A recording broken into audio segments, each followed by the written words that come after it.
ನಾನಿವತ್ತು ಮಾಡ್ತಾ ಇರೋ ಅಡುಗೆ ಮಶ್ರೂಮ್ ಚಾಪ್ಸು. ಅದಕ್ಕೆ ನಾನು ಇಲ್ಲಿ 500 ಗ್ರಾಮ್ ಮಶ್ರೂಮ್ ಇದೆ. ಕೊಬ್ಬರಿ ಅಂದರೆ ಕಾಯಿ ತುರಿ ಅಥವಾ ಕೊಬ್ಬರಿ ತುರಿ ಅದನ್ನ 2 ಟೇಬಲ್ ಸ್ಪೂನ್ ತಗೊಳ್ಳಿ. 6 ಗುಂಟೂರು ಮೆಣಸಿನಕಾಯಿ ತಗೊಂಡಿದ್ದೀನಿ. ಸ್ವಲ್ಪ ಉಪ್ಪು ತಗೊಂಡಿದ್ದೀನಿ. 3 ಬೆಳ್ಳುಳ್ಳಿ ಗೆಡ್ಡೆ ತಗೊಂಡಿದ್ದೀನಿ.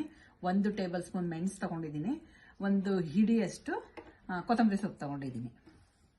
ಈ ರೀತಿ ಮಸಾಲೆನ ರುಬ್ಕೋಬೇಕು ನುಣ್ಣಗೆ. ರುಬ್ಕೊಂಡಾದ್ಮೇಲೆ ನೆಕ್ಸ್ಟ್ ಪ್ರೊಸೀಜರ್ ತೋರಿಸ್ತೀನಿ. ಇಲ್ಲಿ ಪಾತ್ರೆ ಇಟ್ಕೊಂಡಿದ್ದೀನಿ. ಪಾತ್ರೆ ಕಾಯಿದ ತಕ್ಷಣ 2 ಟೇಬಲ್ ಸ್ಪೂನ್ ಅಷ್ಟು ಎಣ್ಣೆನ ಹಾಕೊಳ್ಳಿ. ನೀವು ಮಾಮೂಲಿ ಯಾವ ಎಣ್ಣೆ ಅಡುಗೆಗೆ ಉಪಯೋಗಿಸ್ತೀರಾ ಅದೇ ಎಣ್ಣೆನ ಹಾಕೊಳ್ಳಿ. ಅದಾದ್ಮೇಲೆ ನಂತರ ನಾವೇನು ಮಶ್ರೂಮ್ ಕಟ್ ಮಾಡಿ ಇಟ್ಕೊಂಡಿದೀವಿ ಆ ಮಶ್ರೂಮ್ನ ಈ ರೀತಿ ಹಾಕೊಳ್ಳೋದು. ಹಾಕೊಂಡು ನಂತರ ಅದನ್ನ ಬಾಡಿಸ್ಕೊಳ್ಳೋದು. ಇಷ್ಟು ಬಾಡಾದ್ಮೇಲೆ ನೆಕ್ಸ್ಟ್ ನಾವು ರುಬ್ಕೊಂಡಿರ್ತೀವಲ್ಲ ಈ ಮಸಾಲೆನ ಇಲ್ಲಿಗೆ ಆ್ಯಡ್ ಮಾಡೋದು. ಮಸಾಲೆಗೆ ನಾವು ರುಬ್ಬುವಾಗ್ಲೇನೆ ನಾವು ಉಪ್ಪು ಹಾಕೊಂಡಿದೀವಿ.